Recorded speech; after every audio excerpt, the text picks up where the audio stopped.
This is the real explanation of Bernstein's attitude. He has unconsciously ceased to be a social democrat. The form, the empty party hull, remains on him, but filled with a reactionary content. The process has been helped by his sojourn in this country. With this, Bax contributed to the view that Bernstein had abandoned Marxism for Fabianism. As an example of Bernstein's supposed seduction by English practicality, Bax cited the translation and publication of the article by MacDonald.6. In a letter to Kautsky on November 8, 1896, Bernstein reported Bax's attack. Bernstein observed that Bax rejected modern civilization, spurned national interests, and distorted the MacDonald article. Just at the time Kautsky was writing his series of replies to Bax on whether the human spirit could evolve independently of material conditions, Bernstein proposed that Kautsky's best rejoinder would be to reprint part of Bax's Justice article, which in Bernstein's opinion presented a vulgar materialism. Bax had asserted that Bernstein was isolated on Turkey, and Bernstein feared that Liebknecht would help in this accusation because Liebknecht was close to Hindman.7. In a response to Bax's injustice on November 14, Bernstein restated his basic position against assisting savage peoples fight higher culture but recognizing the right to nationality of peoples capable of culture. He contrasted his view with what he saw as Bax's vulgar materialism. It surprises me not a little to find the same Bax, who, only a few weeks ago, in the Fabianese Vienna Zeit, inveighs so severely against what he describes as the too narrow application of historic materialism by some Marxists, suddenly preach injustice, the narrowest and grossest materialistic conception of the struggle of social democracy. To call modern civilization a curse and an evil per se and absolutely antithetic to socialism, to proclaim all and every national sentiment a fraud, to give out mottos like slavery better than capitalism is materialism with a vengeance. He implies the denial of all ideological acquisition of modern civilization, of all evolution of ethics. Bernstein maintained that Engels opposed helping the Herzegovinans in 1882, that in Capital Marx criticized Carlyle on slavery and capitalism, that Marx and Engels saw the unification of Germany as an advance, and that Lassalle held the views Bernstein had expressed on the rights of nationality. 8. Then Bernstein repeated his argument that trying to stop capitalist expansion was a waste of time within the capitalist order. Bernstein wrote, to aid, as he proposes, the savages against advancing capitalist civilization, if it were feasible, which it is not, would only prolong the struggle, not prevent it. Bax, some time ago, advocated furnishing firearms to the savages in order to stiffen their power of resistance. But he forgot that he who uses firearms wants now and then fresh powder or cartridges, and that these do not, as yet, grow wild. To get them the savage must go to the trader, and once in intercourse with him he is irresistibly drawn into the charm of the same commercial influence the firearms were to protect him against. Bax's prescription, like his logic, turns around its own tail. Bernstein asked whether Armenians should be sacrificed because they were more civilized. He claimed that his views were held by many social democrats in Germany and elsewhere. 9. Finally, Bernstein objected to the accusation that he had become a Fabian and had abandoned social democracy. What Bax says about Fabian influence on me is partly untrue, partly of a nature not worth answering. It is not true that I have published Mr. MacDonald's lecture as the last word of wisdom. In fact, I stated in the introduction to his paper that I differed from it in many points, and it is not true that MacDonald said those things about bureaucracy Bax makes him say. I have often criticized the Fabians in the Neue Zeit and elsewhere, but I have acknowledged and do acknowledge that I regard them as socialists whom I believe to be in their way as honest and devoted as any in England. Bax mildly suggests that I have unconsciously ceased to be a social democrat. If to be a social democrat requires one to advocate the maintenance of the Turkish Empire not although but because it is unreformed, if it means cherishing the superstition that advanced industrialism is the only and worst form of exploitation and suppression, then I prefer belonging to the Philistines. 10. Here, in effect, Bernstein allowed that if one understood Marxism the way people like Bax, Hindman, and Liebknecht did, then he was not a social democrat and was closer to the Fabians. The question remained, how should one interpret Marxism? Bax's response to Bernstein in Justice November 21 documented the profound differences in their understandings of Marxism and colonialism. They agreed that to exist capitalism must expand, but they drew opposite conclusions from this premise. Bax believed that if arming the native peoples merely prolonged the struggle, this was good, if the delay would give capitalism the opportunity to collapse. 11 Bernstein, in contrast, thought that stopping the expansion of capitalism was impossible within a capitalist order. From Bax's viewpoint, Bernstein's theory was non-socialist in that it ignored the necessary and imminent catastrophe. From Bernstein's perspective, Bax's theory was non-Marxist because utopian, ignoring the evolution of those material conditions essential for socialism. In his November 21 statement, Bax contested specific points of Bernstein. Bax explained that the allegation that Bernstein had abandoned social democracy rested in part on his review of Hyndman. Bax continued, "For the rest, I confess I don't see why it should be regarded as specially materialistic to prefer primitive barbarism to capitalistic civilization. The instinctive social ideal of the former, limited and crude though it be, seems to me not more, but less materialistic than the calculated individualist aims of the latter." Bax emphasized again that modern nationalism was a fraud. 12 He had missed Bernstein's real criticism, that reducing national feelings and personal morals to economic interest was invalid. It was certainly not historical materialism. Earlier in his polemic with Bax, an editorial in Justice had accused Bernstein of practically siding with the opponents of English socialism through his positions on the chartered company in the Matabeleland and on the liberal agitation over Armenia.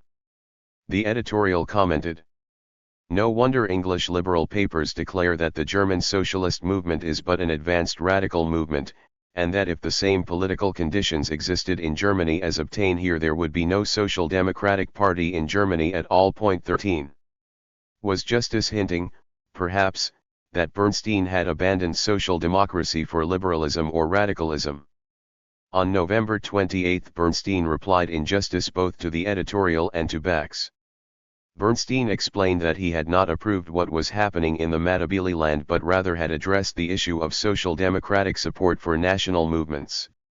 He said that from his position one could condemn ruthless actions against native peoples and that he endorsed the work of the Aborigines Protection Society. Bernstein wrote, "I do not want the natives of Africa or any other continent cheated and slaughtered, nor do I advocate forcing upon them modes of life for which their climate makes them unfit. If I maintained and maintain the right of the higher civilization over the lower, and it is inconceivable to me how a socialist can deny it, this does not mean that the latter has no rights at all, and that the rights of the former do not impose also duties. From my standpoint is a thoroughly humane handling of the native question indicated, whilst with Bax all is dependent upon fancies and supposed momentary interest." 14. Bernstein felt justified in implying that social democracy resembled radicalism. To him, the political goal of social democracy was that of radical reform, the goal of a democratic republic. He knew that at present in Germany the SPD's battle was still one for democracy. However, Bernstein implied that he was not willing to stop with political radicalism. To him, democracy did not exclude socialism. There is neither use nor need to deny that the strength of social democracy in Germany is to some extent the result of its leading effectively, the struggle for political reform, for it is still to be proved that democratic reform is contradictory to socialism, or that it excludes fighting for industrial emancipation. For the rest, I can only refer to the fact that it is not my article on the Turkish question which gave occasion to the remark by Justice that German social democracy is only radicalism, but the deductions Bax drew from it. Bernstein saw no foundation to the accusation that he had abandoned social democracy. 15. While the polemic between Bernstein and Bax raged on in Justice, Kautsky was publishing his Neuzeit articles against Bax. It is not surprising that in his conclusion to the series What Will and Can the Materialist Conception of History Accomplish? Kautsky came to the defense of his friend. 16. Kautsky argued that one's understanding of how historical development occurred affected one's choice of political tactics.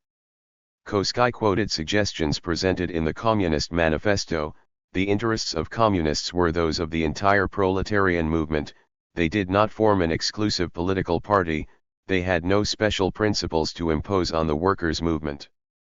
Communists were to be the determined and insightful members in labor parties everywhere. Their immediate political goals were found in other proletarian parties too. For Kautsky it was important that Marx and Engels had based communism on actual material conditions rather than on a set of ideals. Kautsky quoted the manifesto that communism's principles were only general expressions of actual conditions of an existing class struggle, a historical movement taking place before our eyes. Kautsky observed that the Communist Manifesto both presented historical materialism and rejected utopianism and its sectarian consequences. 17. Kautsky then contrasted this Marxist position with the one of Bax. Allegedly, his philosophy of history with its psychological drive evolving independently of material conditions led back into utopianism. It could culminate in sectarianism, that is, in retreat into a unique party independent of the labor movement and hostile toward all those not sharing the peculiar utopian vision. Kautsky explained, the real movement will never correspond to the ideal of the psychological drive. Idealists whose notions do not stem from insight into the conditions of the class struggle but rather from the psychological drive are thus easily repelled by the total proletarian movement. They seek to create a special movement alongside it which can be shaped according to their special principles, a movement which, since it possesses a higher ideal, thinks itself superior to the total movement. Instead of studying and understanding the total movement, utopians want to regiment it. Instead of cooperating energetically within it, they try to pull it off track. For this reason they oppose it and hinder its progress wherever possible. Kautsky warned that utopianism could lead to needless conflict of opinion and to greater difficulty in uniting the workers' movement. 18.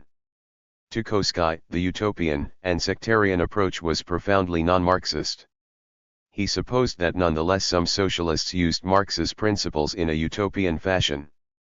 Kautsky emphasized, it was the Marxists of this nature, who employ Marxist terms but do not think and work in a Marxist way and who turn the Marxist method into a schema which is supposed to render any independent work superfluous. These are the Marxists to whom Marx referred when he said that he did not want to be Marxist.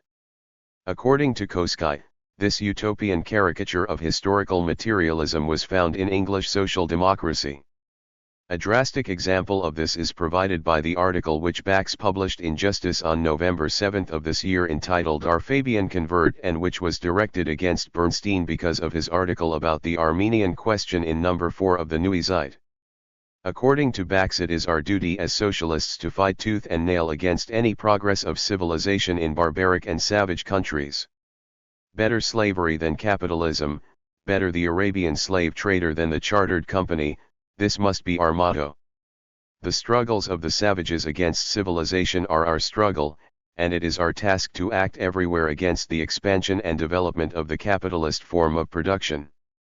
Because Bernstein refuses to go along with this sentimental utopianism, Bax declares no less than that Bernstein has unconsciously ceased to be a social democrat and has the worst possible thing Bax can say about a human being sunk down to the level of a Fabian. We recommend to Mr. Kanner this article of his honored Bax for the Zeit. It, too, is directed against a Marxist inquisitor.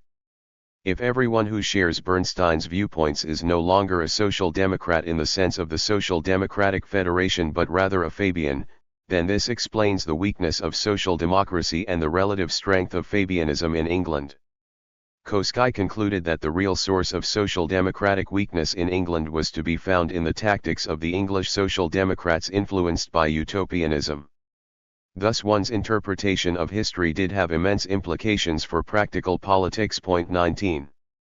Bernstein appreciated Kautsky's article against Bax. 20 Understandably so.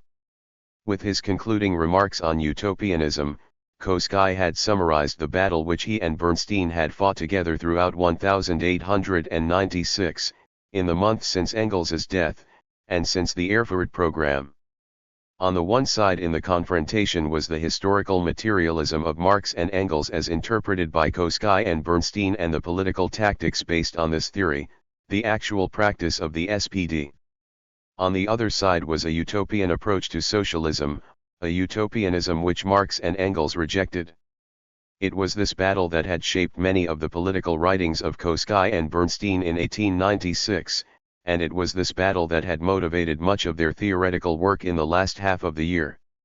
In 1896 the conflict raised many of the important questions which would later dominate the revisionist controversy.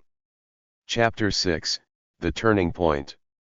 One key question of the revisionist controversy which had not arisen clearly in the theoretical and political debates of 1896 was whether Marx might have been mistaken in his earlier works, that is, not merely whether the SDF and Liebknecht wrongly appealed to outdated ideas, but whether Marx himself had been wrong when he first had those ideas.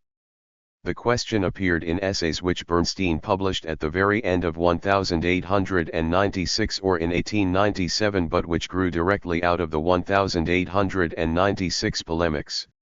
Again Bernstein sought to defend a mature Marxism from what he considered to be misinterpretations, and since the latter utilized Marx's writings and especially those from around the middle of the century, the question of their correctness was unavoidable.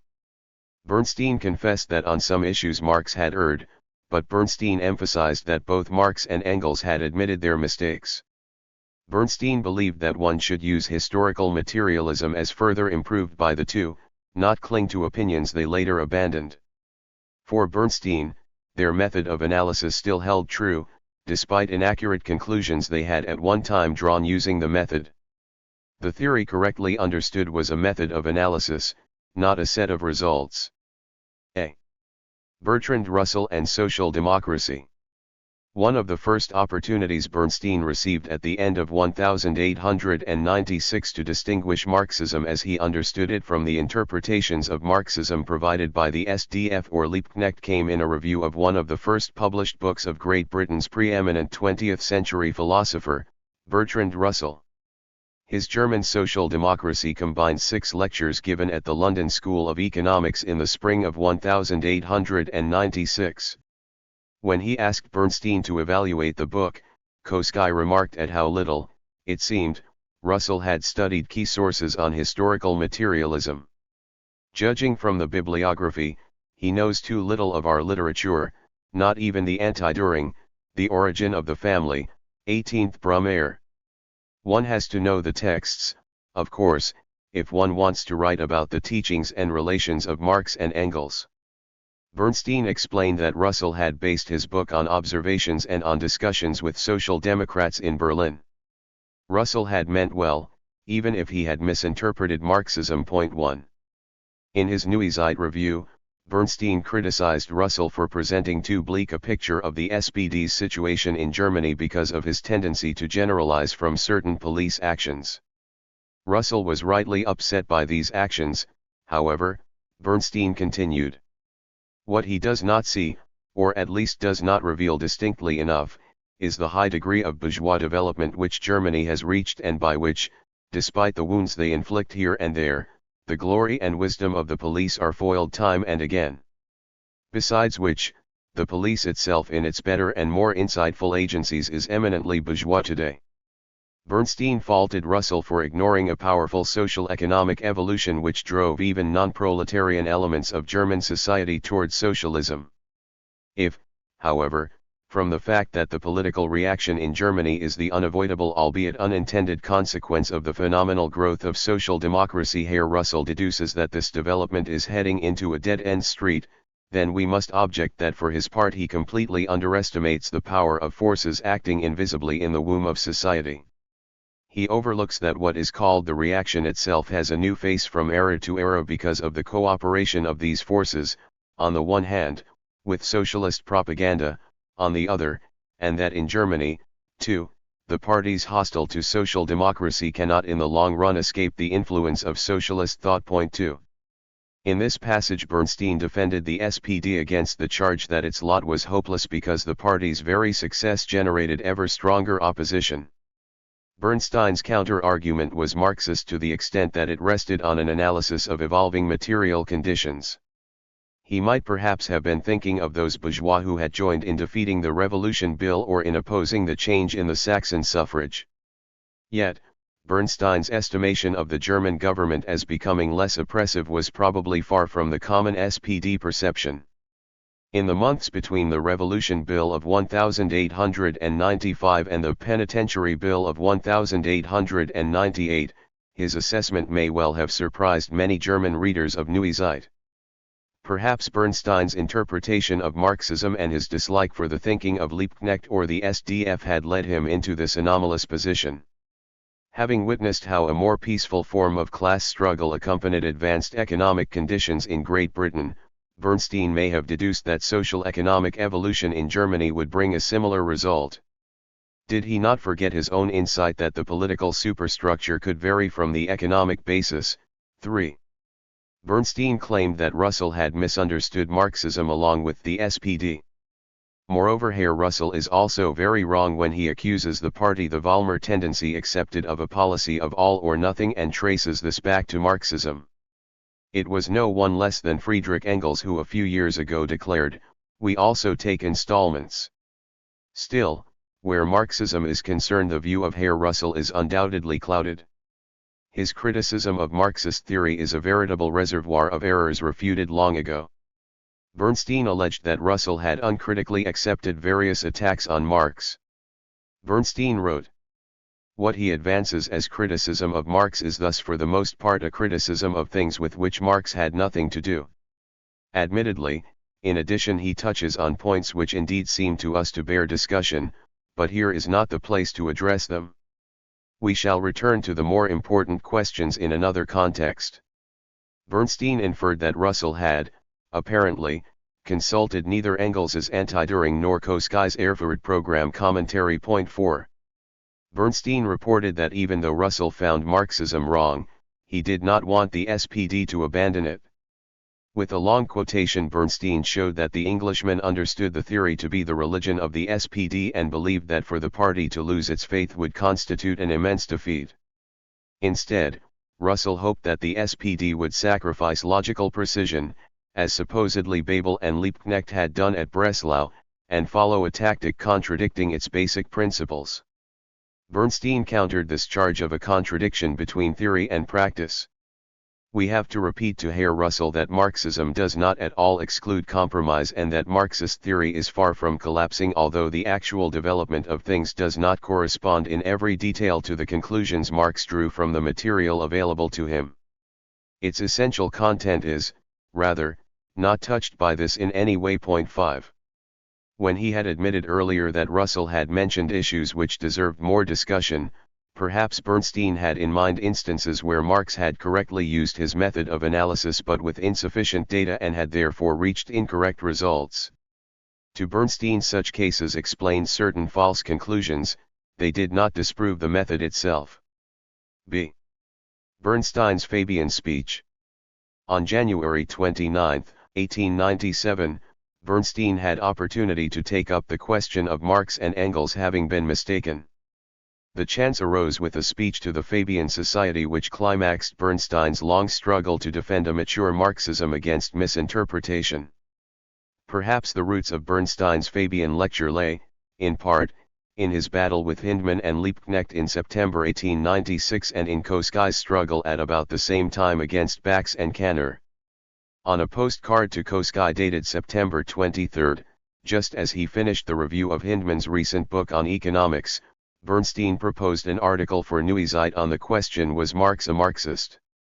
Bernstein wanted to express his opinion on the relationship of disciple to master, i.e., to show that adopting a theory and working further with it as a foundation is something entirely different from parroting. At the beginning of the debate on Turkey, the comment probably referred to Liebknecht along with the SDF.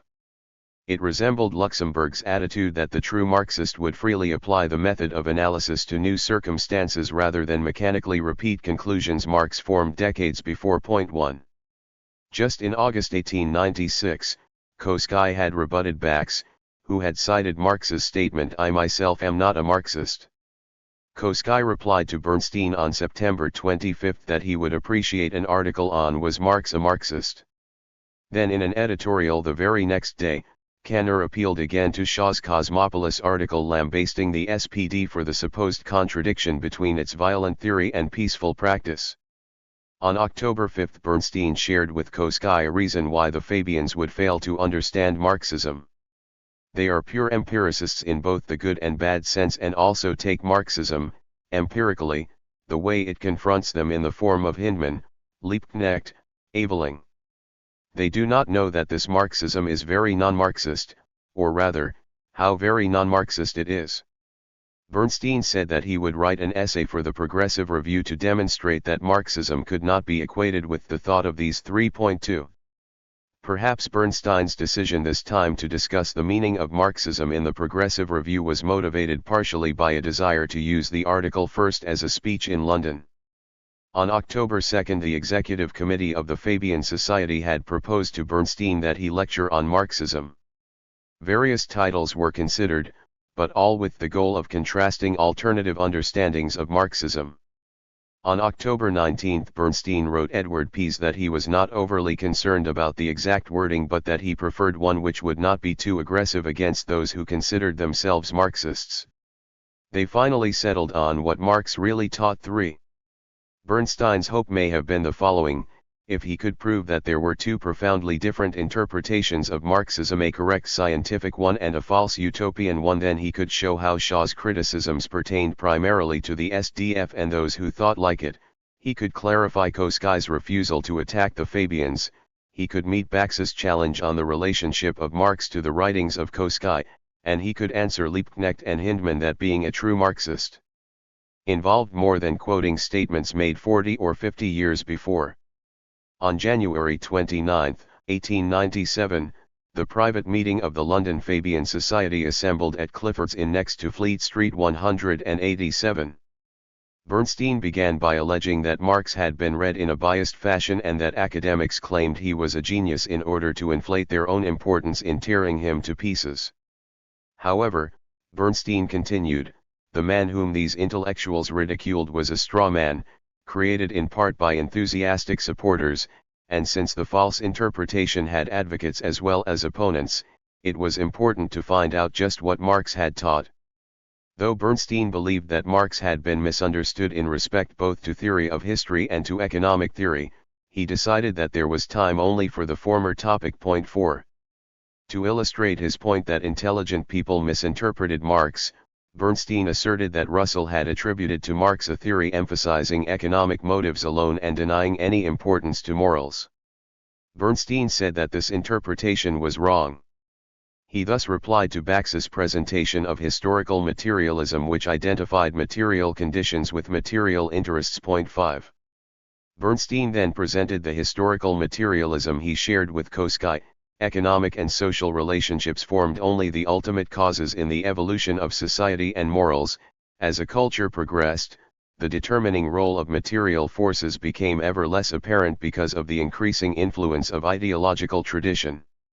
Bernstein stated, in every period of history we can easily distinguish a prevailing mode of production and exchange, and a corresponding conception of life, and of duties and rights, which also prevail and determine the nature of the social and political institutions of the period. This is quite obvious in the earlier stages of social life. But the more complex society becomes, the more will the objective causes of social evolution recede into the background, and subjective ones appear to determine its course. But, powerful as the subjective factor is in history, it is still under the control of the functioning of the economical foundations of social life. Bernstein claimed that critics had not been able to name a country with commercial production accompanied by feudal law. 20 years before, Bernstein argued, the nihilists in Russia had failed because they were too advanced for the material conditions, while the later economic development there had revolutionized people's thinking more and had produced a labor movement. In contrast to Bax, Bernstein implied that capitalism could not be circumvented on the way to socialism. The dream, fostered by men like Bakunin, of saving the Russians the period of bourgeois economy is done with forever. Neither can the all-powerful Tsar, to speak with Marx, remove it by decree, nor can the fiery revolutionist make Russia jump over its phases of evolution with the aid of dynamite. In short, there is what we Germans call Gesetzmäßigkeit, an order of law in social evolution. Bernstein quoted Marx's 1859 statement that a particular social structure would endure until the potential of the older system of production had been actualized and new relationships of production established. This was how Marxism understood the objective aspect of social evolution, according to Bernstein. Point 6. He said that the theory found the subjective side of social evolution in the class struggle. Perhaps alluding to Shaw, Bernstein acknowledged that some people argued there was no class struggle in England. He admitted that the labourers seemed passive. Bernstein conceded. The facts, themselves, cannot be denied, but they do not disprove the class war theory as put forward by Marx, they only disprove some crude and narrow interpretations of it. First of all, there are different forms of warfare. Bernstein quoted Marx's preface to Capital that the revolutionary process could assume different characters depending on the nature of the proletariat. Bernstein maintained that the English workers had made considerable progress using a constitutional approach, but that it did not arouse great passions. He suggested that the workers might have been less passive but for men like Webb and Shaw, Haldane, and Dilke, non-proletarians dedicated to reform. Upper-class politicians championed socialist principles primarily because the suffrage endowed the laborers with political power. Bernstein remarked that certain socialist leaders had wrongly ignored this important point. To him, electoral reform was not mere radicalism, it made possible proletarian emancipation. Bernstein cited Palmerston's prediction in 1860 that members of the House of Commons would play to the galleries instead of to the boxes. Most tried to serve the workers' interests. Bernstein summarized. All this gives the class struggle another form. It works today more as a potential than as an active force, more by the knowledge of what it might be than by actual manifestation. Politically as well as economically, it is fought by sections of divisions, and often in forms which are the reverse of what they ought to be according to the letter, so that it might appear as if it were not the social classes that contest with one another the control of legislation, but rather the legislators that fight for the satisfaction of the classes. But the class struggle is no less a reality because it has taken the shape of continuous barter and compromise. As other causes for the peculiar development of class conflict in England, Bernstein noted both the emigration of labourers and also capital still having room to expand, two issues which had arisen earlier in polemics with Bax. Point 7. Next, Bernstein pointed out that Marx had found Darwin very important.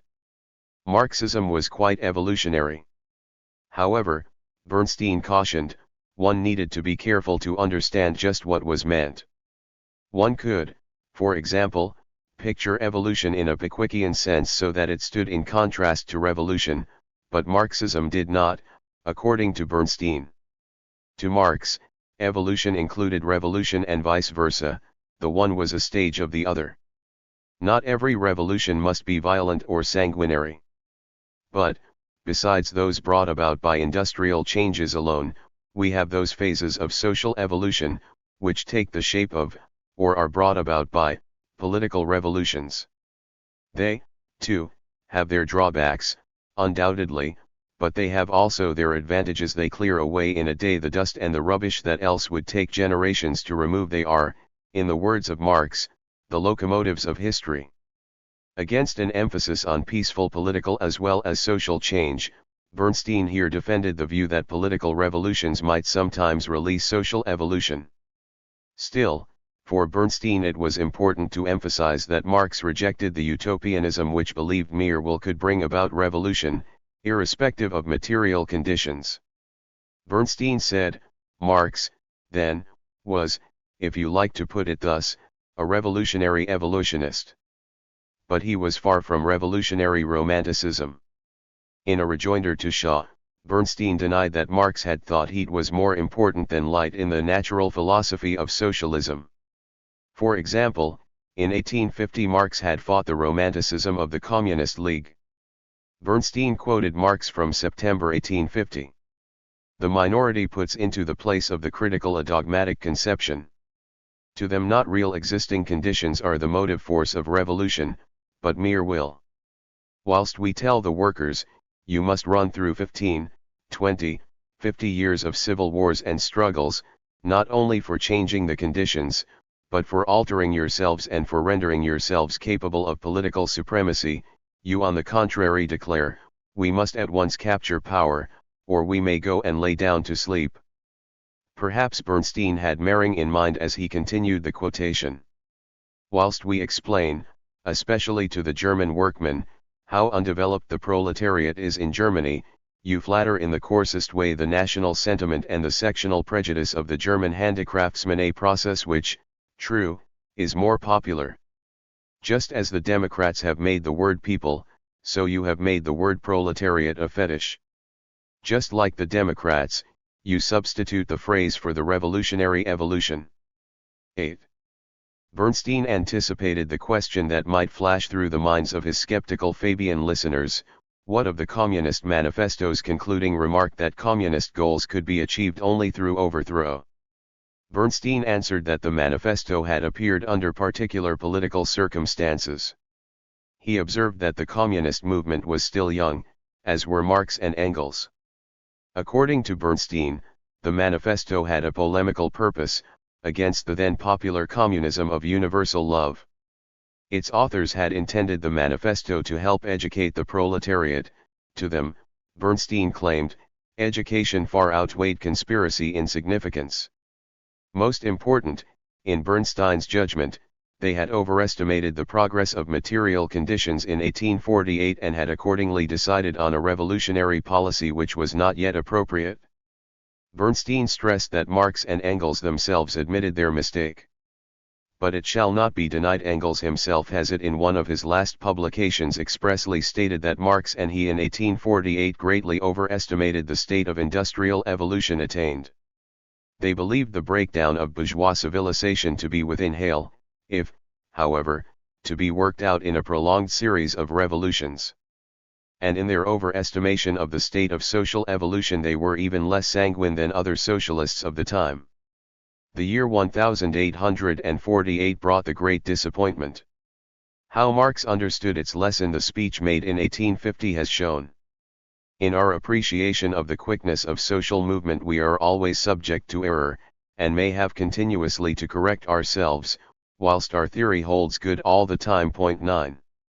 For Bernstein the important thing about Marxism was its objectively analyzing actual material conditions in order to base political strategy on those conditions rather than on a particular vision of how history must develop or of what the future society would be like. The scientific study of society separated the true Marxist from the utopians. Bernstein argued. If his theory did not always protect Marx from too sanguine a view of the march of events, it, on the other hand, obliged him to propose nothing which was not based on a close study of actual conditions. He strongly resisted temptations to prescribe remedies for the future.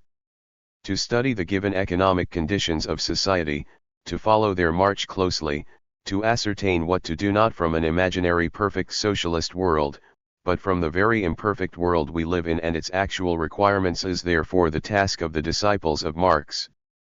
People may repeat in eloquent terms the general doctrines of the class war, and speak again and again of the social revolution and the socialization of all the means of production, exchange, and distribution. They will still be poor Marxists if they refuse to acknowledge changes in the economical evolution which contradict former assumptions, and decline to act accordingly. 10.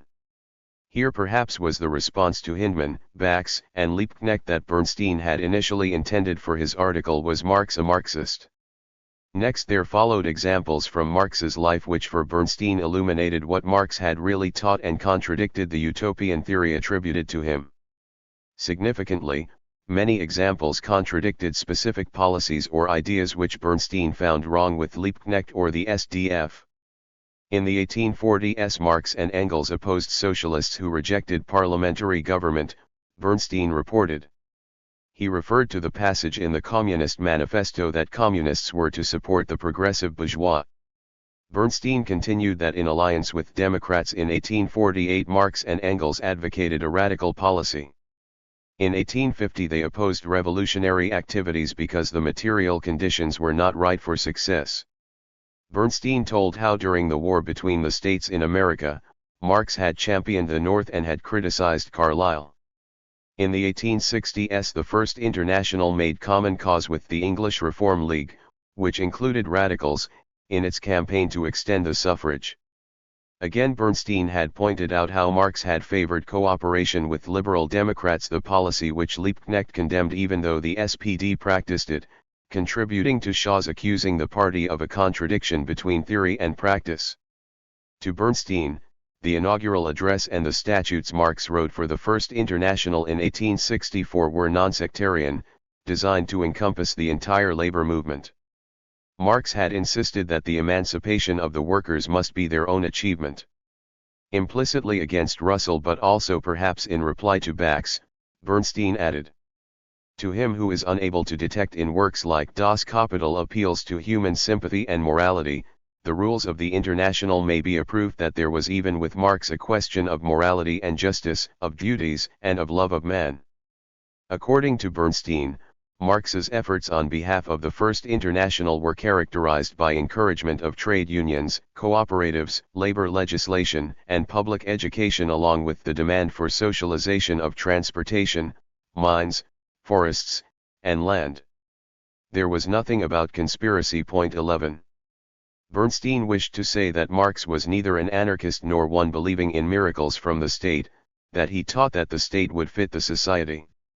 In Marx's original theory the proletariat would take over and use the state machinery, but already in the 1860s he warned against state control of public education. Bernstein explained, later Marx advocated federalism. Bernstein recalled, in the famous pamphlet on the Paris Commune, Marx had more fully sketched out his ideas on the coming political organization of society. There he declares bluntly that the working class cannot simply lay hold of the ready-made state machinery and wield it for its own purpose. On the other hand, nothing would be more against the purpose than to break up the big nations into small independent states.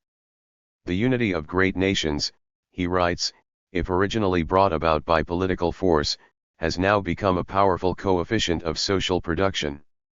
It is not to be abolished.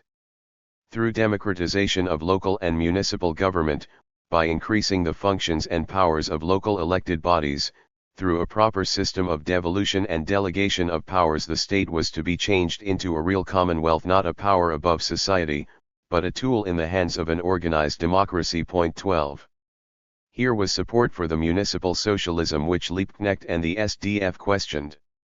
Bernstein knew that many in England associated Marxism with violence. He wished to say that Marx's famous statement about force being the midwife of change had occurred in a discussion of governmental power, not political revolution. Here I may also refer to the famous sentence, "Force is the midwife of an old society in childbirth with a new society." 1,000 times it has been quoted, and in 999 cases in the sense of an appeal to brute violence. But if we look to the passage where it is taken from, what examples of force do we find there? The colonial systems, the funding system, modern taxation, the system of commercial protection. Some of these methods, says Marx, are based on brute force, as the colonial system. But all, he continues, utilize the power of the state, the centralist and organized force of society, to foster the process of evolution with hothouse vigor, and to shorten the transition periods. And then follows the sentence, force is the midwife of society, etc. It is quite evident, then, that it is, before all, the utilization of the power of organized society Marx emphasizes here, and not brute force. Bernstein cited both Marx's 1872 Amsterdam statement that in countries like England the laborers could win freedom through peaceful means and Marx's 1844 letter to Ruge indicating to Bernstein that Marx had rejected utopianism at the very time he turned to socialism. Point 13. Bernstein quoted Marx's The Civil War in France. The working class did not expect miracles from the Commune. They have no ready-made utopias to introduce par decret du people. They know that in order to work out their own emancipation, and along with it that higher form to which present society is irresistibly tending, by its own economic agencies, they will have to pass through long struggles, through a series of historic processes transforming circumstances and men. Bernstein concluded, these words alone dispel the idea that Marx expected the realization of a socialist society from one great cataclysm. 14. Here was the misinterpretation which Bernstein most wished to refute. If the Marx of Bernstein's Fabian speech had confronted the thinking of Hyndman, Bax, or Liebknecht, he might well have avowed, I am not a Marxist. However, this Marx was not the one the Fabians had met in the speeches of the SDF and Liebknecht, and Hubert Bland, one of the Fabian essayists, queried Bernstein. In a letter to Babel on October 20, 1898, Bernstein identified the short discussion following his Fabian address to be the turning point in the evolution of his attitude toward Marxism. This melting is the result of a very long development, or rather, it took a very long time for me to realize fully that the melting concerned not only specialized questions but touched on the fundamentals of Marxism. Up until 2 years ago I tried, rather, through stretching Marxist teachings to bring them into accord with practice. Significantly but also understandably, I fully realized the impossibility of this intent only when I gave a lecture on what Marx really taught to the Fabian Society 1.5 years ago. I still have the manuscript of the lecture. It is a frightening example of a well-intentioned rescue attempt. I wanted to save Marx, wanted to show that everything had occurred as he had said and that everything which had not occurred in this way had also been said by him not to happen. But when the stunt was ready, when I read the lecture, it flashed through my mind, you are doing Marx an injustice, what you are presenting is not Marx. And a few harmless questions which a sharp Fabian, Hubert Bland, asked me after the lecture and which I still answered in the old fashion finished me. I quietly told myself, it cannot go on like this. It is futile to seek to reconcile the irreconcilable. What is necessary is rather to gain clarity about where Marx is still correct and where he is not. If the latter is thrown out, the memory of Marx is better served than if one stretches his theory until it proves everything, the way I did and many continue to do today. For then Marx's theory proves nothing at all. 15. Yet, compare the speech itself with Bernstein's recollection in his letter to Babel some 20 months later. In the address Bernstein had not tried to defend each prediction Marx had made, he had insisted a true Marxist-based policies on actual material conditions, not preconceived notions. In the speech Bernstein did not stretch Marxism to conform to the SPD's actual practice, he opposed an interpretation of Marx which implied a contradiction of theory and practice where none existed. In his 1898 letter Bernstein apparently forgot that in so many details his Fabian address had been aimed at the thought of Bax, Hyndman, or Liebknecht, or at Fabians who assumed that these three represented Marxism, not against the historical materialism of Kautsky. Moreover, if Bernstein had really felt so badly about the speech just after giving it, then why did he publish it?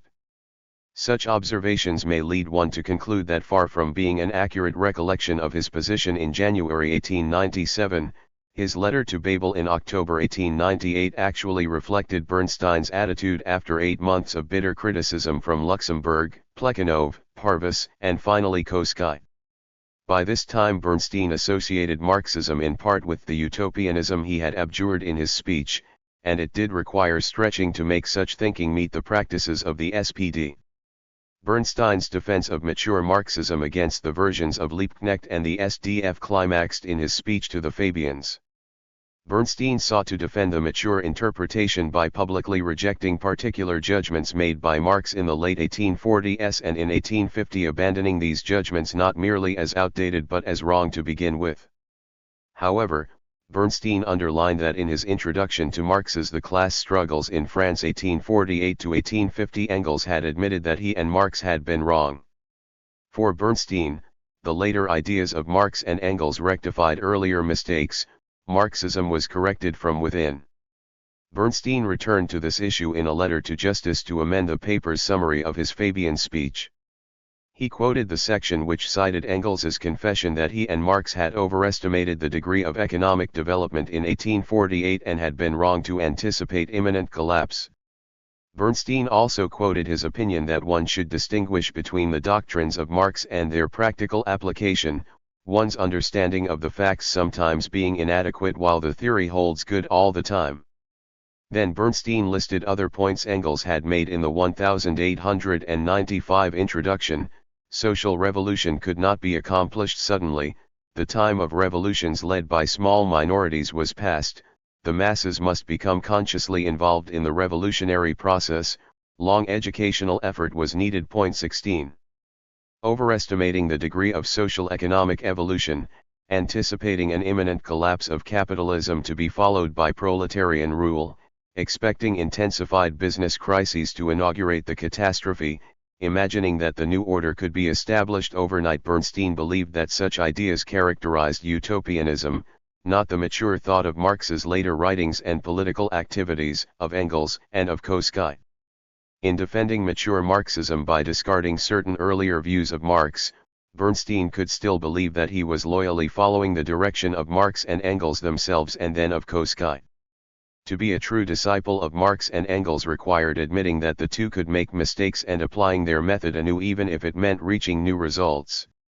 Little did Bernstein realize that within the year he would identify the true Marxist as one who clung to the supposed mistakes of Marx and Engels, or that he would come to see these mistakes as calling for criticism of Marx's method. See the addendum to Heritier. Possibly the most startling aspect of Bernstein's Fabian speech was his citing Engels's admission that Marx had made certain mistakes in mid-century. Accordingly, one might imagine that Bland's harmless questions on January 29, 1897, concerned the 1848 revolution. Could overestimating material conditions in France have caused Marx wrongly to identify Blanqui as a true leader of the proletariat, which he implied in the class struggles in France 1848 to 1850 and stated in the 18th Brumaire of Louis Bonaparte? In 1896 Bernstein struggled with the relationship of Marx to Blanqui while he edited and translated Louis Heritier's History of the French Revolution of 1848 and the Second Republic. 1 In footnotes and an addendum Bernstein countered the author's portrayal of some events and his general approach which, for Bernstein, failed to consider material conditions sufficiently. Bernstein insisted that an analysis based on historical materialism would judge the revolution successful since it accomplished all that the material conditions of the time allowed a bourgeois democratic republic. According to Bernstein, the February Revolution was immensely important for winning democracy. It ended many feudal privileges, liberated the press, granted freedom of assembly, and through the suffrage brought all classes into the political process. The provisional government was the most advanced possible, Bernstein believed. The elections to the National Assembly were fair. If anything, the National Assembly was more Republican than the population at large. In Bernstein's opinion, the Luxembourg Assembly tried to meet the valid demands of the laborers. It aimed at a long-term goal but kept the present situation in mind. It encouraged workers' organizations and proposed important reforms. 2. In contrast to the Luxembourg Group, Louis Blanc and Proudhon, who based their proposals on a thoughtful if sometimes faulty assessment of material conditions, the radical club politicians inspired by Blanqui followed the model of the French Revolution, according to Bernstein. They ignored actual conditions and practical demands and accordingly failed to pursue the true interests of the proletariat. For example, in April 1848 there occurred a demonstration which brought response by the National Guard, Bernstein complained. The author obviously describes the events from the perspective of the social revolutionaries grouped around Blanqui. One has to doubt, however, whether their plans really fit the situation and whether, when executed and supported by the other revolutionaries, they would have brought about the desired result. They were based on the superstition that the people as a whole was a homogeneous mass with identical wishes or at least identical interests, and that it was merely a matter of bringing to power, by a sudden attack, a government of determined revolutionaries in place of the bourgeois government in order to found the true republic corresponding to these supposed interests. The course of the demonstration described here showed precisely that this was not so. Bernstein described how the people were divided. 3.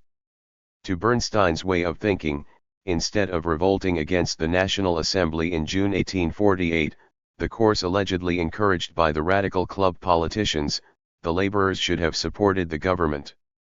Bernstein thought that it was wrong to generalize upon Marx's statement that no improvements were possible for the proletariat under a bourgeois republic, that on this issue Marx had not yet overcome the socialist dogmas of the day, that he would later do so in England. In Bernstein's opinion, the government's abolishing the national workshops involved no serious harm to the proletariat.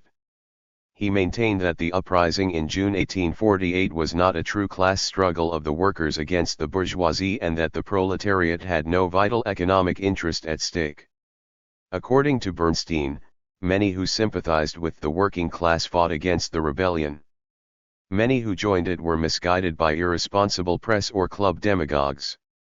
Many stayed home because they realized the futility of the uprising, that it could win nothing the workers had not already gained with the republic. Bernstein wrote, "The purely political obstacles for liberating the proletariat had fallen, the economic ones could not be abolished with barricades. As Marx said in The Class Struggles, neither its immediate avowed needs drove the proletariat in June to fight for the demise of the bourgeoisie with violent means, nor was it up to the task. All socialists who thought more deeply saw this more or less clearly, and many workers did the same. 4. Significantly, here Bernstein appealed to Marx's analysis of French society in 1848. In seeking to counter Héritière's portrayal of the revolution, Bernstein repeatedly utilized arguments from Marx's 18th Brumaire of Louis Bonaparte and particularly from the class struggles in France 1848 to 1850. According to Bernstein, Marx correctly noted the weakness of the French proletariat in 1848 because of the early stage of French industry. Marx correctly realized the February Revolution to be one of peasants, laborers, and petite bourgeoisie against an aristocracy of finance, and Marx correctly exposed the mistakes of his contemporaries who confused the latter financial group with the bourgeoisie and who accordingly mistook the popular victory in February for a proletarian triumph. 5. Yet, if Marx accurately determined that neither the French working class nor material conditions in 1848 were ready for the end of the bourgeois republic and capitalism and the establishing of proletarian rule and socialism, then why at one point did he find Blanqui or his associates real leaders of the proletariat? From Bernstein's perspective there did exist an answer to this question, but it was an answer which contradicted Marx's analysis as presented here so far. In a passage strikingly similar to his Fabian address, Bernstein explained.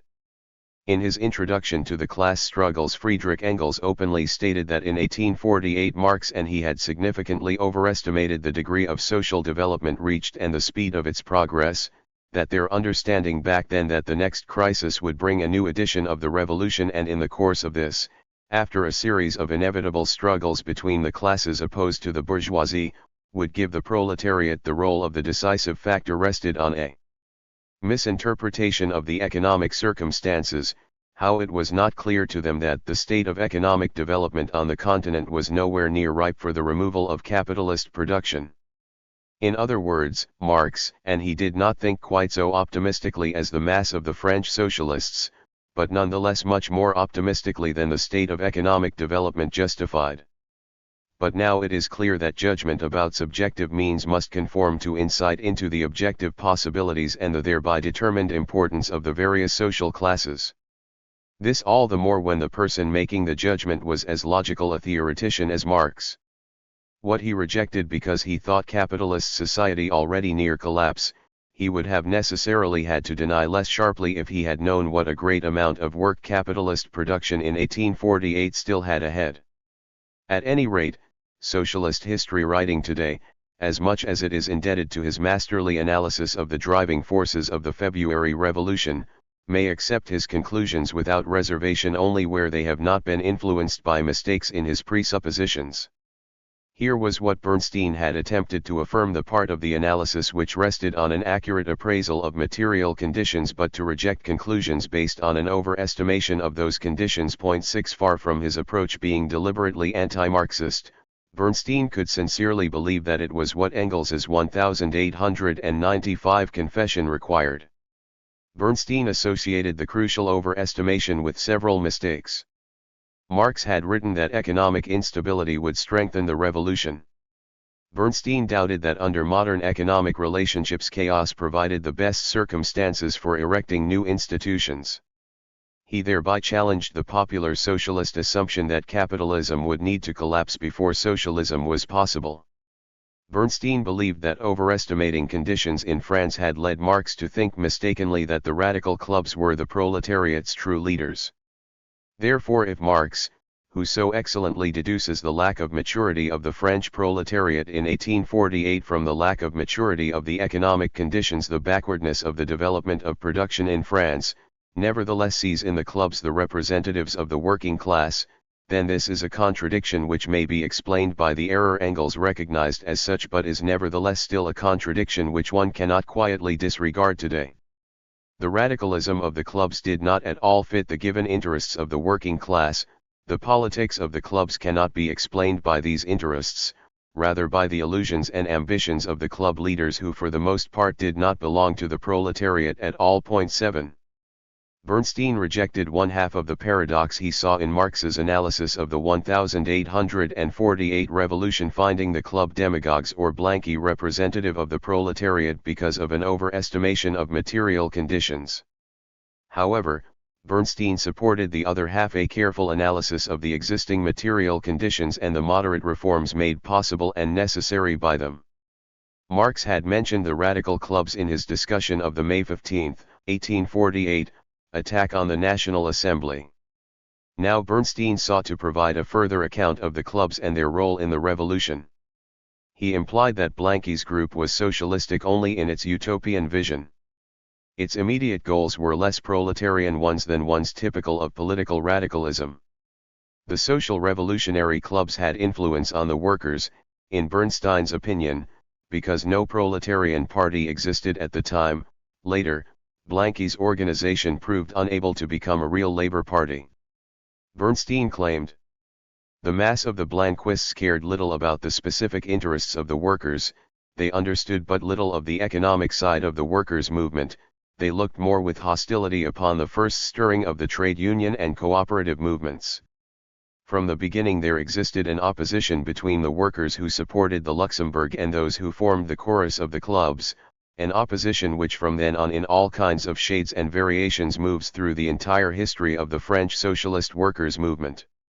Thus in the year 1848 the Luxembourg, meaning Louis Blanc and his followers, and not the Blanquists, must in our opinion be considered the center of the French workers' movement, the kernel of the proletarian party."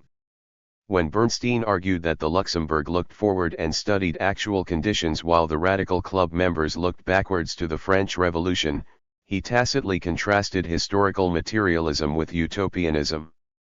Bernstein warned how the terms proletariat and people were employed in a fetishistic, melodramatic manner which Marx condemned in 1850, as Bernstein had also pointed out in his Fabian speech. 8. Bernstein could believe that the truly Marxist approach to Marx's mid-century writings acknowledged their correction by Marx and Engels, and that one should follow the mature Marxism of Marx's advanced texts and of Engels, not ideas expressed under exceptional circumstances and later judged inaccurate by Marx and Engels themselves. Yet, Bernstein had now conceded that Marx had actually written that Blanqui represented the proletariat in 1848 and that economic crises prepared the way for social revolution. Perhaps the concession helped Bernstein to decide that Marxism contained, or had once contained, a Blanquistic element after all. 9. The Problems of Socialism series continued. Back when Justice reviewed his speech to the Fabian Society, Bernstein had written a letter to Kautsky which reflected his disgust with the SDF and his corresponding admiration for the Fabians. In this letter of February 7, 1897, Bernstein expressed his dislike of Hindman and his desire to avoid the SDF. He talked about how the situation in England showed that using the German schema did not work. For example, the Liberal Party had not died. Bernstein implied that the Fabians were more advanced than the Germans in employing the historical materialist method. He recommended an article by Sidney Webb on trade union tactics. Bernstein added, "Bax is right, I am a Fabian, for they are the only socialists here from whom one can learn anything. The others are utopians or commonplace agitators." 1. Bernstein did not mean that he was abandoning mature Marxism for an anti-Marxist Fabianism. On the contrary, he praised the Fabians for carrying out the objective social research which he believed lay at the heart of historical materialism. Ironically, Bernstein berated the so-called Marxists of England and approved some of the supposed anti-Marxists there because he thought that the latter followed a methodology closer to mature Marxism than were the former's utopian fantasies. In his continuation of the Problems of Socialism series, Bernstein criticized a methodology like that allegedly followed by the SDF and the correspondingly inaccurate evaluation of British politics. His article on agrarian conditions in England insisted on precisely that which the utopian approach neglected, a careful study of social facts and their political ramifications. Bernstein jested. How important it is for every theory to keep informed at all times about the actual process of development needs no further explanation. The anecdote about the physician who categorically declares to a patient whom he had given up but who had nonetheless survived, "For science you are dead," is a warning not only for hasty young Aesculapians. West European agriculture had repeatedly been given up for dead, for example, yet it survived. In Bernstein's opinion, England was an excellent land in which to study this development because English agriculture enjoyed little protection, because ocean shipping could supply the cities, and because there was no specialty produce to which farmers could take refuge. Agriculture there had to compete at the world market price and yet was managing not only to survive but even to establish itself on a secure footing. Point 2. Drawing upon a recently published book on agriculture in England, Bernstein maintained that the rural proletariat was actually becoming a smaller percentage of the total population, largely because of migration from the countryside to the cities or overseas. The ease of movement secured agricultural workers a decent wage. Bernstein believed that in many instances their living and working conditions had improved and that on the average agrarian laborers were better off than smallholders. Most significantly, Bernstein reported that there were only about 1 million agrarian wage workers in England compared to roughly 300,000 self-employed persons. Moreover, the recent agricultural crisis had allowed tenants to become more independent, and the fall in world food prices had been borne by the landlords, who had suffered a collapse in rents. Bernstein referred to the process as a partial expropriation of the expropriators. 3. For Bernstein, these changes accounted for a revolution in domestic politics. Formerly the tenants had supported the Liberal Party against the landlords. Now the tenants joined with the landowners in the Conservative Party, while the rural workers were represented by the Liberals. Bernstein did not name the SDF when he criticized certain English socialists for ignoring the profound shift. It is astonishing, and a sign of how conservative in their arguments precisely the most radical parties often are, that even in England today one still finds socialists who take their criticism of the liberals from the literature of the 40s. In conjunction with this, the economic situation is depicted as if the process of development had been exactly the way it presented itself at that time. But history knows no development according to a schema, it knows only developmental tendencies which determine its direction without however imposing themselves in complete purity. Point 4. Bernstein had asserted that the rural proletariat in England was not increasing substantially in number. He also argued that a large number of people retained an interest in preserving private property. He asked, "But what about the class of landowners? Is the distribution of landed property such that it corresponds to the often met picture, here a handful of big estate owners, there small proprietors and propertyless? Here too we must beware of exaggerations lest we arrive at conclusions which the course of development will prove lies." From a book of statistics, Bernstein reported that in the United Kingdom there were over 176,000 owners of more than 10 acres of land. He added that this figure failed to reflect the true number of persons concerned about keeping private property in land because groups like foundations, stock companies, and cooperatives were normally listed as one owner. Mortgage holders had an interest in landed property, so did owners of 10 or fewer acres. Bernstein estimated that Great Britain and Ireland had at least 1 million landowners, and he believed that the group would resist nationalization. Point 5. To someone who read Capital, the Anti-Düring, and the Erfurt program as exact descriptions of a process of capitalist development nearing completion before proletarian rule and socialism could occur, Bernstein's argument might have seemed anti-socialist. Nationalization of the land would appear unlikely in the foreseeable future.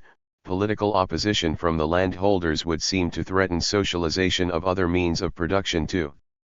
But such a reading was not the only one possible.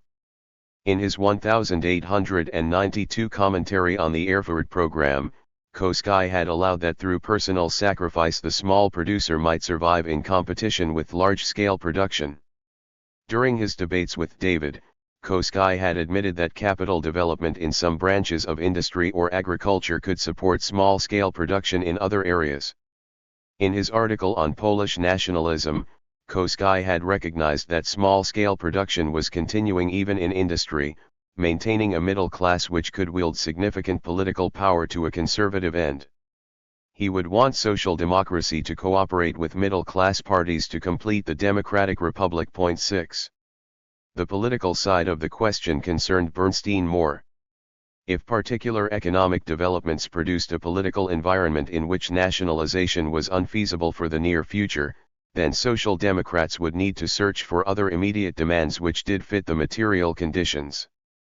Bernstein wrote Kautsky on February 7, 1897. Much more important from my perspective is the question which consequences for the whole tactics and practical action of the party derive from the insight, which we cannot shut our eyes to, that the concentration of firms in industry and agriculture is not developing in the quick and uniform way that our theory predicted. I am just broaching the question and am curious whether a discussion will ensue. I have no great expectations. 7. Significantly, here Bernstein identified our theory of the SPD with a one-sided interpretation of this theory. In opposition to the latter, Bernstein essentially adapted Kautsky's argument against David to conditions in Great Britain. Imported grain played the role of capital concentration, freeing people to move to more labor-intensive forms of agriculture. Bernstein implicitly rejected David's argument against Kautsky, for Bernstein believed that the transition from large-size to medium-size farms in England did not represent a decrease in the amount of capital used on each farm.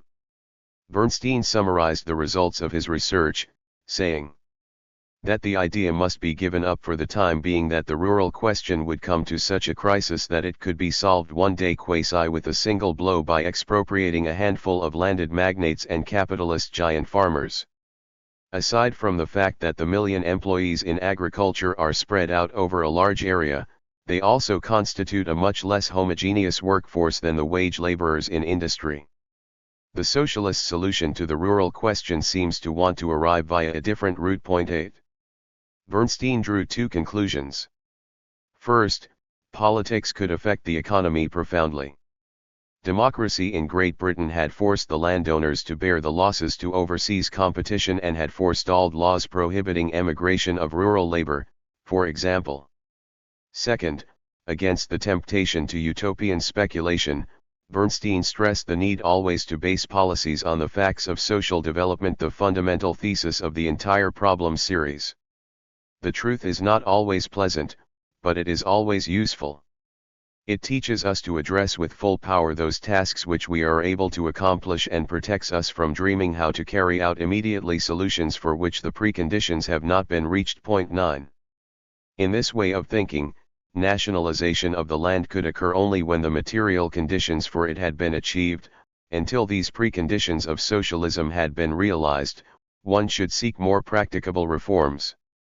Bernstein thought that many were possible, for he believed that Great Britain was entering a period of extensive proletarian influence in government, a time when socialization of monopolies and other steps appropriate to a gradual transition to socialism could occur. But the reforms needed to be appropriate ones fitting both the present material conditions and the future requirements of a socialist society. The SDF was proud of its program of immediate demands. Besides the nationalization of land and of the railroads, the SDF called for a more liberal poor law and for government support of all school children. These demands presupposed a powerful state dealing with individuals directly. In late 1896 and early 1897 the SDF flailed at the Fabians for opposing the referendum and defending the government bureaucracy. 10 In the fifth article of his problem series, titled The Social and Political Significance of Space and Number, Bernstein found reforms like those desired by the SDF to be inappropriate. First, Bernstein challenged those social democrats who refused seriously to consider important social and political problems of the future or to approach them using the methods of historical materialism. He complained, "In current socialist discussions daring to go beyond questions of the morrow, certain points are treated with noticeable indifference and superficiality or are disregarded altogether, points which are of greatest importance for a social doctrine which claims to be scientific, the problem of social political regional units and, closely connected to it, the problem of social political responsibilities." Bernstein contended that some earlier socialist theorists had carefully studied such problems. He implied that these questions were no longer discussed extensively, in part because of a misreading of Engels's anti-Düring. The SPD followed a policy of transforming the state and using its power, but even among German social democrats, the misreading had led some simply to dismiss the state.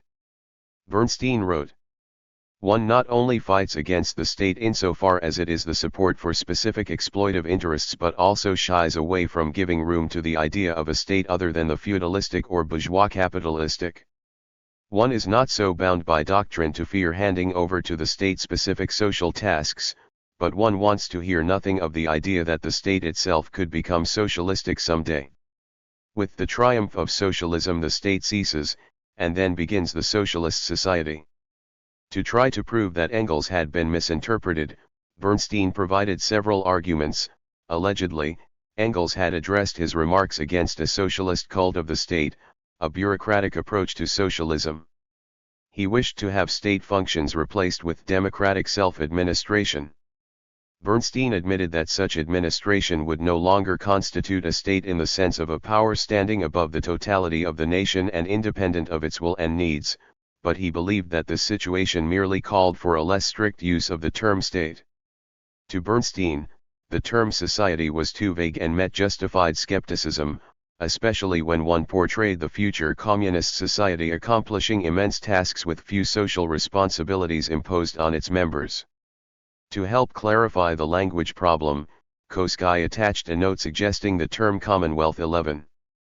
Bernstein recited the standard argument against the communist societies needing legally enforced duties: future society would evolve out of present material conditions. Collective production fostered group solidarity, a sense of duty, and a tendency for the individual's interests to coincide with the common interest. More public education, greater public services, and the removal of legal privilege all tended in the same direction. Bernstein questioned not that such tendencies existed but that they should be taken as soon to be accomplished facts.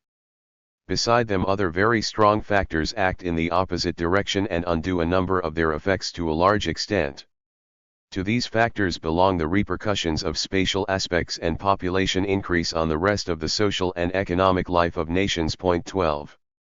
Bernstein believed that the two powerful counter-tendencies of space and number meant that for the near future, society would need structures resembling the modern state. Though better transportation was overcoming distances, individuals still could not see a greater amount of space, Bernstein argued. The means of production and the workers were still tied to a locality. A larger population would make possible further division of labor, which would demand more supervisory personnel. Administrative territories would need to be delimited. Here was the problem of the society as raised by space. The problem as raised by number was that of millions of people needing to decide detailed administrative questions. Bernstein rejected the anarchist approach of dissolving society into small units, for he suspected that it would result in a localized property worse than private property. He thought that direct democracy provided no alternative to knowledgeable officials in running complex socialized enterprises like the railroads. A numerous and mobile society would weaken the force of public opinion on the individual and thereby allow higher frequency of behavior against the common good, Bernstein feared, especially apparent in the failure of persons to perform social responsibilities. Both to enforce public duties and to punish criminal actions, the society would need laws and law enforcement. Point 13. On these observations Bernstein based several recommendations for social democratic policy. In doing so, he recalled concerns mentioned in his articles and correspondence in mid-1896. On the one hand, Social Democrats should support the trade union and cooperative movements because they nurtured a sense of group solidarity and mutual responsibility.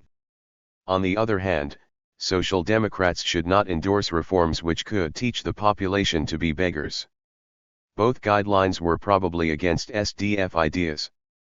Bernstein quoted from the statutes of the First International the phrase "no rights without duties" and worried about social democratic agitation which spoke often of claims made by the individual on the community but seldom of the reverse. Bernstein then asked what had become for him the urgent question: if in the near future social democracy were to come to power, be it from an unexpected catastrophe or not, could the society meet these new expectations? Could it take over from individuals the duty of self-maintenance? 14. Bernstein investigated what proletarian rule might accomplish given the current stage of economic development. He believed that production would remain decentralized. Again applying an argument like Kautsky's against David, Bernstein insisted that in no way does the development of production move exclusively in the direction of concentration and centralization of firms, that the tendency to large and giant firms may well predominate in industry but does not succeed everywhere, and that, in addition, with the progress in technology and the increased productive power of labor, new branches of production continually spring to life next to the old ones, so that despite increasing consolidation of firms, the decrease in the total number is barely noticeable. Bernstein estimated that in 1921 some 60,000 large or middle-sized businesses would remain in German industry alone. In addition, there would be the large and middle-sized farms. Social control of production would necessitate highly developed administrative machinery which could not be created overnight. Bernstein doubted that an automatic harmonizing of interests would occur. So he thought that to protect the common good there would need to be officials, and to prevent arbitrariness in supervision there would need to be general rules, or laws. In short, for the foreseeable future the society would require something like a state. 15. Bernstein believed that for the immediate future neither an unlimited right to employment nor an end to one's responsibility for one's own economic maintenance would be possible. He wrote, "Except for pressing emergencies and that work for the community for which all members of the society are obliged to take their turn, the duty to work can be maintained only on the basis of the rule that whoever does not work shall not eat, i.e., by retaining the principle of economic self-responsibility that is already valid today. Therefore it should not be expected at all that a future social order will abolish the duty of economic self-responsibility. Socialism can merely make its realization easier. And more is not even desirable. Self-responsibility is, as is well known, only one side of a social principle, the other side of which is called personal freedom. One cannot be conceived without the other. As contradictory as it may sound, the idea of removing self-responsibility is profoundly anti-socialist. Its alternative would be either complete tyranny or dissolution of any social order.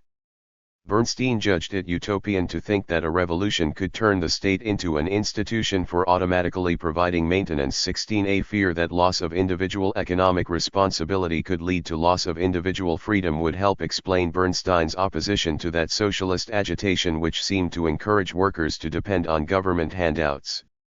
In his article on Space and Time, Bernstein described the importance to him of the trade unions and cooperatives for teaching the social responsibility that would be crucial for the future society.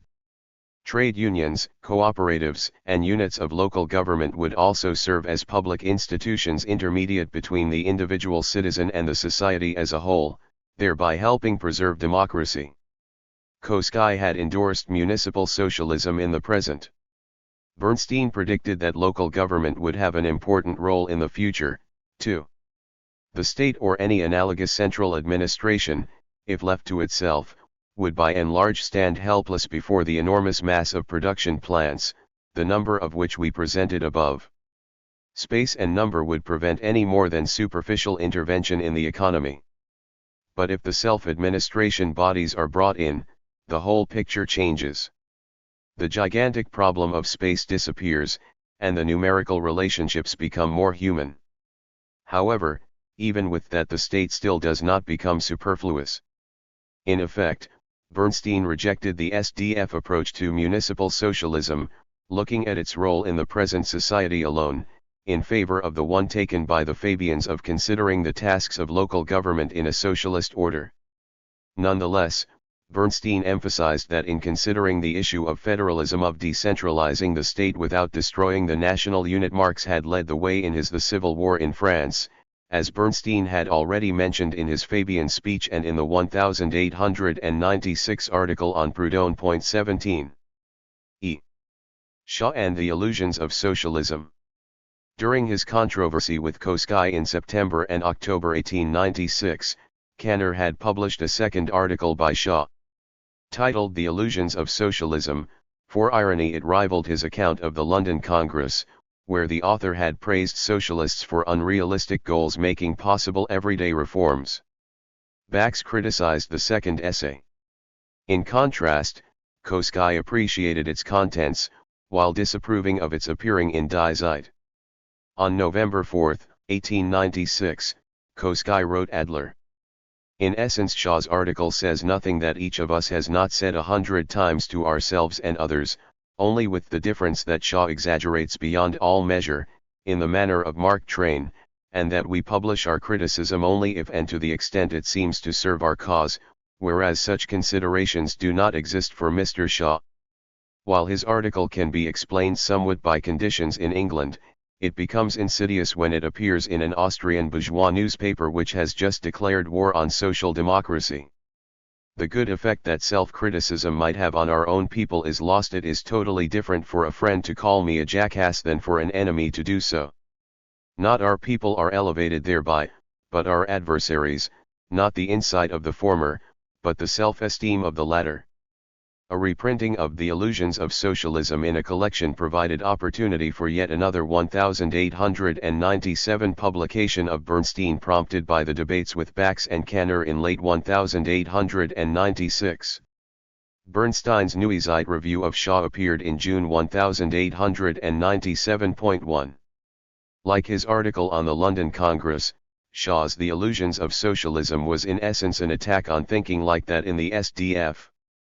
Shaw began by arguing that illusions were necessary to motivate individuals to action.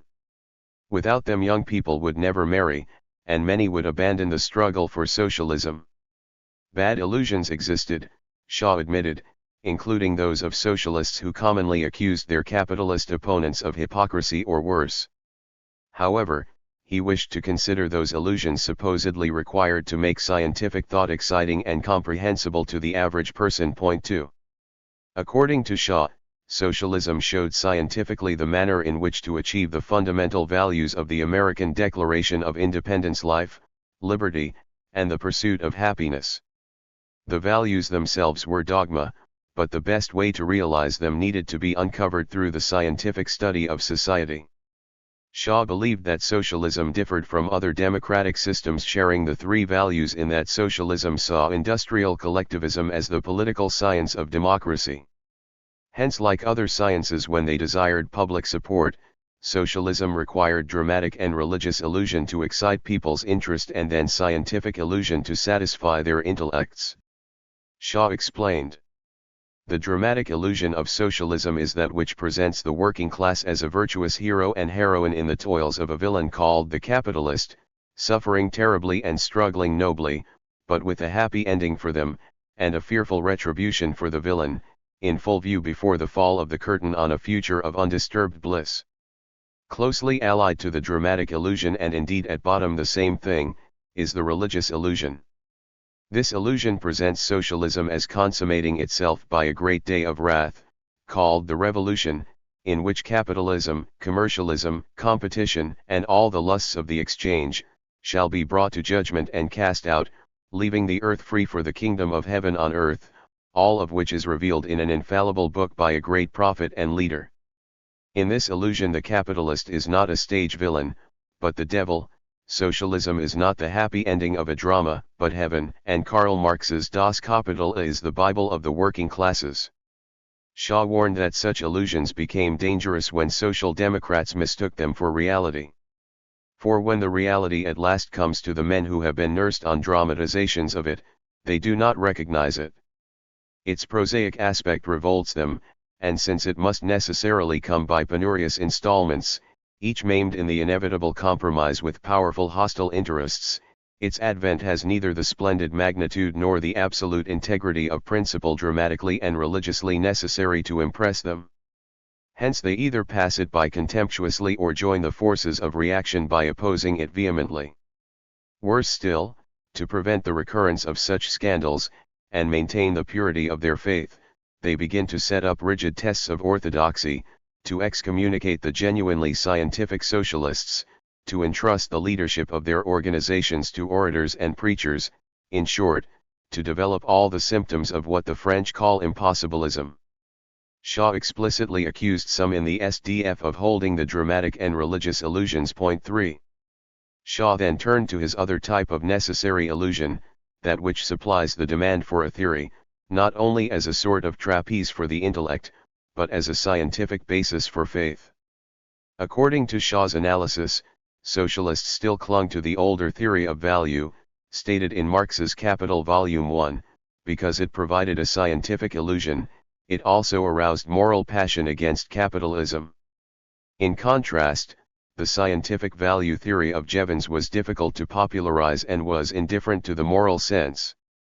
Shaw maintained that in the third volume of Capital Marx himself had radically modified his theory, that the older value theory was erroneous, that if true it would disprove surplus value, and that critics had repeatedly cited it to discredit socialism. Point 4.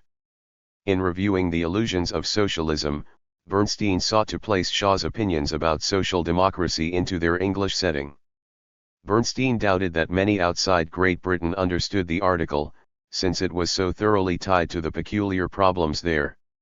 One especially needed to allow for Shaw's personality and his dislike for the SDF and their attempt to apply continental social democracy, as they envisioned it, directly to England. Bernstein wrote, "Shaw is one of the oldest and, in the view of the writer of these lines, most sincere members of the present English socialist movement. With a native Irish wit which in him is even more intensified, he realized early on the fallacy of attempting to conquer a country which had experienced its 1848 over 200 years ago with an essentially pre-48 revolutionary romanticism, and he would not be Irish if he had not kicked over the traces in the other direction. Thus he became the sharpest adversary of Hyndman, of the most highly regarded English follower of Marx." Whether the tactical antagonism has something to do with Shaw's conversion to Jevons's theory of value will not be discussed here. It may well have contributed to making Shaw and his like-minded friends more open to the sequence of ideas leading to Jevonsism. Here Bernstein suggested that some Fabians might follow marginal utility theory at least in part because of Hyndman's manner of representing Marxism, much as earlier Bernstein had allowed that the Fabians' eclecticism resulted in part from a reaction against a sectarian and utopian approach which discredited theory. Bernstein expected that despite Shaw's ironical and complicated arguments most German social democrats would accept the rejection of dramatic and religious illusions. He believed that the intellectual leadership had already disavowed them. Perhaps Shaw's attack on those who glorified the proletariat and vilified the bourgeoisie particularly attracted Bernstein since Bax defended employing such characterizations. Point 5. Then Bernstein added a significant passage about Shaw's criticism of the other kind of necessary illusion. In contrast, the comments about the scientific claims or the scientific illusion of socialism will meet with major objections, but whoever goes to the trouble of reflecting more precisely on the relationship between science and socialism, as much as they may differ from Shaw in details, will come to agree with Shaw's main idea, namely, that what we usually call the science of socialism does not deserve that name. For instance, is capital a work of socialist science? Not at all. It is a scientific analysis of bourgeois production, but at no point where it is scientific is it specifically socialist, rather wants to be free of all bias. Only a few conclusions are specifically socialist, but as in the final chapter of the first volume of Capital, they are kept very aphoristic and claim nothing more than to lay out general tendencies.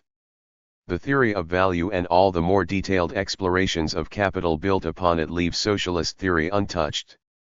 They say what is, not what should be. Science cannot be a party matter.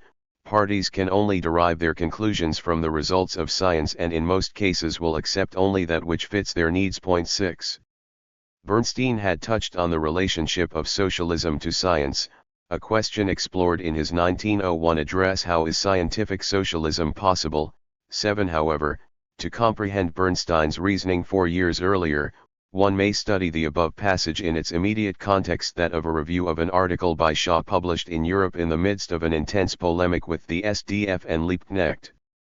One should remember both that in 1897 Bernstein was still fighting this battle and that over the course of 1897 he was gradually coming to associate terms like Marxism and scientific socialism more with the ideas of Hyndman, Bax, and Liebknecht than with those of Kautsky. In his The Illusions of Socialism, Shaw had distinguished between illusory and truly scientific understandings. Shaw himself had argued that socialism was authentically scientific. One should objectively study actual material conditions to discover the best method of realizing the socialist goal. Would Kautsky have even partially approved the content of Shaw's article if it had rejected scientific socialism in this sense?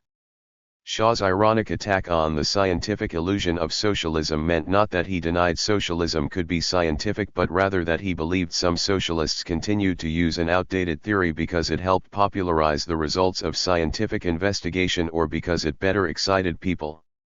No doubt, Bernstein appreciated Shaw's distinguishing between the SDF's approach allegedly based on illusions and a truly scientific socialism. In his review of Hyndman's economics text in 1896, Bernstein had allowed that Hyndman's theory was good for agitation, for moving the masses with a condemnation of capitalism.